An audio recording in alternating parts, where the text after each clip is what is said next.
Walk into any computer science or engineering class at Ohlone, and chances are you will only find a handful of women students.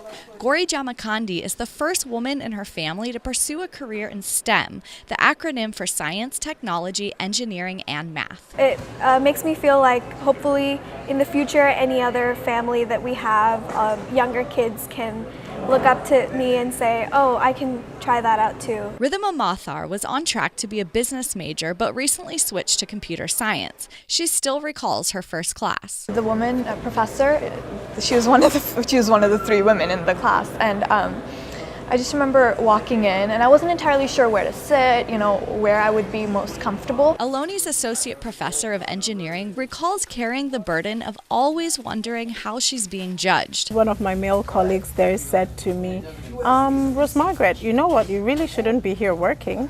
What are you doing in engineering that demands a lot of brain work? What you should be doing is at home cooking for your husband. And then I looked at him and I said, okay, well, if that's what you think I should be doing, then you should be out hunting, since we're back in the cave ages. Dr. Ituwa studied undergrad in Nigeria, then pursued 2 masters and eventually her PhD in cybernetics in the UK. Ultimately, she made her way to the US, where she felt being female wasn't the only adversity she faced. I think for the first time, it dawned on me I was black.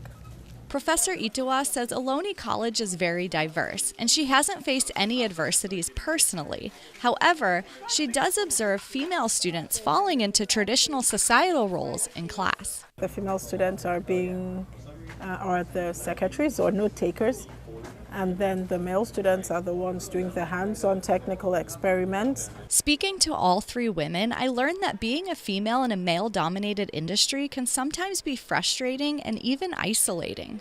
Gauri chooses to turn her anger and frustration into something she views as positive. If I'm able to make it through that encounter and work harder and prove myself, then it ends up being a pro in the end because I have worked harder and I have learned new skills and done more. Even if it's just to reach that same level, I have intrinsic development. Dr. Ituwa hasn't seen the field of engineering change much during her career, but with new programs, scholarships, and initiatives aimed at boosting diversity, she's optimistic.